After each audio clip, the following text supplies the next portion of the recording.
My video. आज की जो हमारी वीडियो है, इस वीडियो में हम देखेंगे सुप्रीम कोर्ट ने धारा 370 को लेकर जब से अपना फैसला सुनाया है, पाकिस्तान में वैसे भी बहुत ज़्यादा मातम सा छाया हुआ है। लोग बहुत ज़्यादा शॉक्ड हैं। लेकिन जब अमित शाह जी ने ये बात भी कहा कि जो पीओके है, पीओके भारत का एक हिस्सा है और हम पीओके पे काम करेंगे, तो इस बात से तो और भी ज़्यादा आफत आ गई पाकिस्तान में। देखते हैं पूरा वीडियो एंड मिलते हैं वीडियो के एंड में। बट वीडियो स्टार्ट करने से पहले रिक्वेस्ट है, वीडियो को लाइक, चैनल को सब्सक्राइब करें, बेल आइकन को प्रेस जरूर करें, जिससे हमारे आने वाली वीडियो की नोटिफिकेशन आप तक पहुंचे। आपका एक कमेंट और एक सब्सक्राइब हमारा मोटिवेशन बढ़ाता है। तो स्टार्ट करते हैं वीडियो। पाकिस्तान ऑक्यूपाई कश्मीर पर अनधिकृत कब्जा है और ये भारत का एक हिस्सा है। तो उसको लेने का इरादा है हमारा। इरादा मैं आपको बता दूंगा ऐसे कार्यक्रम में। क्या भले आदमी, इतना ही पहचानते होंगे। The Indian Home Minister staked a claim over Azad Jammu and Kashmir while addressing the Indian Parliament. Bharat आने वाला है, मोदी आने वाला है, वो हलाको खान बनकर आएगा। बहुत बुरी तरह सफाई होगी यहाँ पर। मुझे तो यही लगता है कि मोदी साहब तीसरी बार भी अपनी हुकूमत बना लेंगे। अब इसका असर पाकिस्तान भारत ताल्लुकात पे क्या होता है, ये एक बड़ी इंटरेस्टिंग बात है। वो ये मानते हैं कि कश्मीर हमारा हिस्सा है और हमारा इलाहाक कश्मीर के साथ था, तो अब कश्मीर को अलहदा कोई मुमलिकत या अलहदा कोई स्टेटस देने की जरूरत नहीं है। और जो वो आर्टिकल 370 था वो उसी तरह से है और बिल्कुल ये कश्मीर हमारा हिस्सा है, यहाँ पर इलेक्शंस होंगे और बाकी तमाम चीजें होंगी। उसमें उनको कामयाबी मिल रही है और मोदी साहब लगता है कि अभी तक बड़े पॉपुलर हैं। आपको पता है बरतानिया पे इस टाइम हुकूमत कौन कर रहा है, उसके बारे में भी देखें। वजीर आजम कौन है बरतानिया का? इंडियन ऋषि सनत इंडियन है। आज वो गोरों पे हुकूमत कर रहे हैं। और जब भी हुकूमतें तब्दील होती हैं, एक मौका तो मिलता है कि आप रीविजिट करें, चीज़ों को देखें कि किस तरह मामलात को हम आगे लेकर चलेंगे। और जो डेडलॉक पिछले 4-5 सालों से है पाकिस्तान भारत के दरमियान, उसको टूटना तो चाहिए। लेकिन उन्होंने बाकायदा तौर पर उर्दू में एक लंबी चौड़ी स्टेटमेंट जो है वो जारी की और मैसेज जो है वो जाहिर है कि पाकिस्तान के लिए था, पाकिस्तान की हुकूमत के लिए था। उसे एक्सेप्ट नहीं किया। फॉरेन ऑफिस ने भी कहा कि जी हम इसको एक्सेप्ट नहीं करते हैं, तब्दील करते हैं इस फैसले की। लेकिन फैसला हो चुका भारत में, अब इसके इम्पैक्ट क्या आएंगे। फैसला मकबूजा कश्मीर के हवाले से, क्योंकि इसका लुब-ए-लुबाब मैं बता रही हूँ, जब आप लॉ की लैंग्वेज में सुनते हैं या उस तरह से खबरों में बताया जाता है वो थोड़ा डिफरेंट हो सकता है। लेकिन क्रक्स ये है कि जी वो ये मानते हैं कि कश्मीर हमारा हिस्सा है और हमारा इलाहाक कश्मीर के साथ था, तो अब कश्मीर को अलहदा कोई मुमलिकत या अलहदा कोई स्टेटस देने की जरूरत नहीं है। और जो वो आर्टिकल 370 था वो उसी तरह से है और बिल्कुल ये कश्मीर हमारा हिस्सा है, यहाँ पर इलेक्शंस होंगे और बाकी तमाम चीजें होंगी, जो कि भारत की जिम्मेदारी होगी और भारत ये तमाम चीजों को करेगा क्योंकि वो ओन करता है मकबूजा कश्मीर को।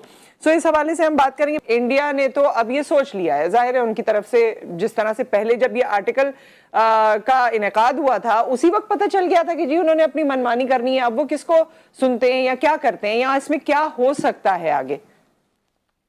बिल्कुल ऐसे ही। देखिए नुसरत, बात यह है कि मुझे तो बिल्कुल हैरत नहीं हुई भारत की सुप्रीम कोर्ट के फैसले से। होना तो वो भी नहीं चाहिए जो फलस्तीन में हो रहा है, होना तो बहुत कुछ नहीं चाहिए। जितना जहां जहां भारत अपनी मनमानी करता है होना तो वो भी नहीं चाहिए। लेकिन जो प्रेसिडेंट सेट हुई है हामिद साहब, वो तो यही है कि भारत जो है वो इस खित्ते का चौधरी है, बाकायदा उसको ये सपोर्ट किया जा रहा है कि वो इस खित्ते का चौधरी बने। और जब वो जाहिर है चौधरी है तो चौधरी की मर्जी, वो कोई भी फैसला करे, वो किसी भी तरह की उतार चढ़ाव करे, उसने तो दूसरों को प्लीज करना है ना जो वेस्ट में बैठे हैं।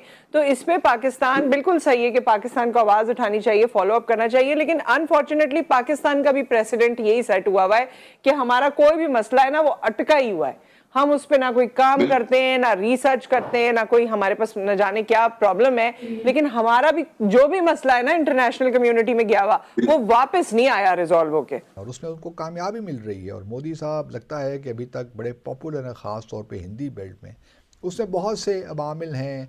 एक तो बड़ा उन्होंने ख़वातीन को भी टारगेट किया, बड़े वेलफेयर प्रोग्राम्स भी ख़वातीन के लिए शुरू किए, ख़ास तौर पे मध्य प्रदेश में। तो वो एंटी इनकम्बेंसी फैक्टर भी नहीं रहा।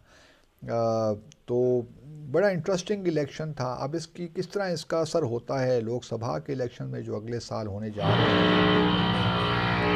मुझे तो यही लगता है कि मोदी साहब तीसरी बार भी अपनी हुकूमत बना लेंगे। अब इसका असर पाकिस्तान भारत ताल्लुकात पे क्या होता है, ये एक बड़ी इंटरेस्टिंग बात है।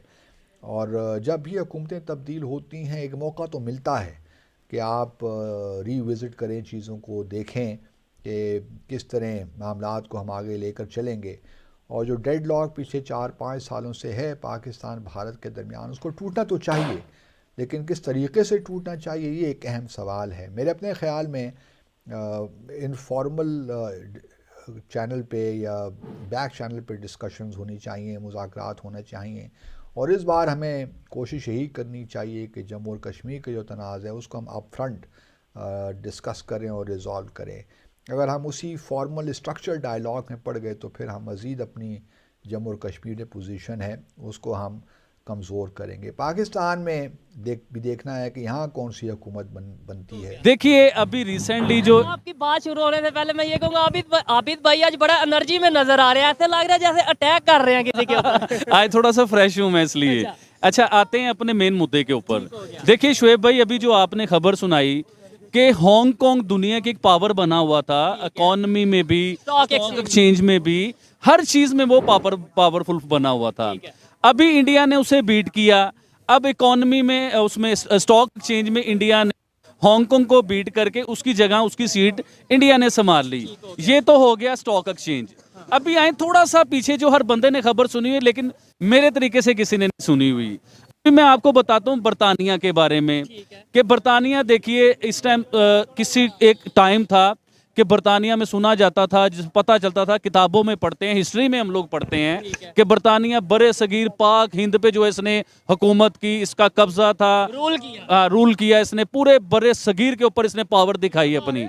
इवन के सुनने में ये भी आता था कि इधर से कीमती चीजें निकाल के ले गए हुए हैं, जैसे कोहे नूर है, मलका एलिज़ाबेथ के ताज के बीच में वो कोहे नूर जो है ना, हीरा, वो रखा गया हुआ था, जिससे समझने में ये आता था कि बड़े सगीर में से बरतानिया सब कुछ सोने की चिड़िया निकाल के ले गया इधर से। जो कहा यह जाता था कि भाई बरसगीर जो वो सोने की चिड़िया है, और वो सारा कुछ लूट के कह लें या जो भी, जैसे भी वो यहाँ से ले गया अपने को। अभी आए मेन मुद्दे पे, जो इतनी स्टोरी सुनाने का जो मकसद था उसके ऊपर आते हैं। देखिए बरतानिया दुनिया के 5वें नंबर पे इकोनॉमी पे था, इंडिया ने उसे बीट किया, ऐसे साइड पे किया, और 5वें नंबर पे इंडिया आके बैठ गया। ये तो छोटी सी बात है सर, अभी आगे चलिए, अभी आगे मजा आएगा आपको। अब आप देखें, हम सुनते थे कि बरतानिया ने हुकूमत की बड़े सगीर पाक हिंद पे। आपको पता है बरतानिया पे इस टाइम हुकूमत कौन कर रहा है? उसके बारे में भी देखें। वजीर आजम कौन है बरतानिया का? इंडियन ऋषि सनत इंडियन है। आज वो गोरों पे हुकूमत कर रहे हैं, ये प्राउड है हमारे लिए।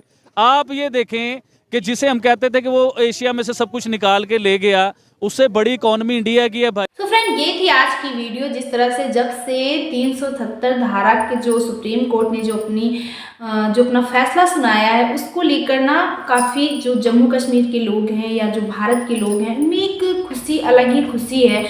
जम्मू कश्मीर के लोग तो बहुत ज़्यादा खुशी हैं, अपने आप को एक मतलब आज़ाद महसूस कर रहे हैं कि वो आज़ाद हैं। क्योंकि पहले तो जम्मू कश्मीर के नाम से लोगों को डर लगता था, जाने से डरते थे, और वहाँ जो पत्थरबाजियाँ जवान पे की जाती थी वो सब भी आपको पता है। तो इन सब चीज़ों से बहुत ज़्यादा राहत मिल गई है।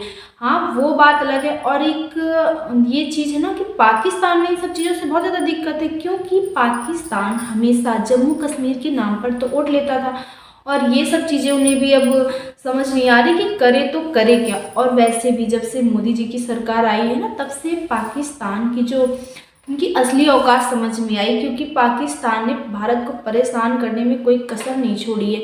और अब जब इन पे पड़ रही है तब इन्हें समझ में आ रहा है। और रही बात अभी जो एक अमित शाह जी का जो बयान था कि पीओके भारत का एक हिस्सा है, अब हम पीओके पे काम करेंगे तो इनसे भी उन्हें बहुत ज़्यादा परेशानी है। तो परेशानी से तो कोई फ़र्क नहीं पड़ता, लेकिन मतलब जो जम्मू कश्मीर के लोग हैं, भारत के लोग हैं, उनके अंदर एक खुशी आ गई, इच्छा जाहिर हो गई कि हाँ, अब इन सब चीज़ों पे कोई ना कोई फैसला तो होगा, क्योंकि ये मैटर बहुत दिन से चल रहा है। और भारत का तो हिस्सा है ही है, पीओके हो या जम्मू कश्मीर तो भारत का हिस्सा है ही है, वो तो हम लेंगे ही लेंगे।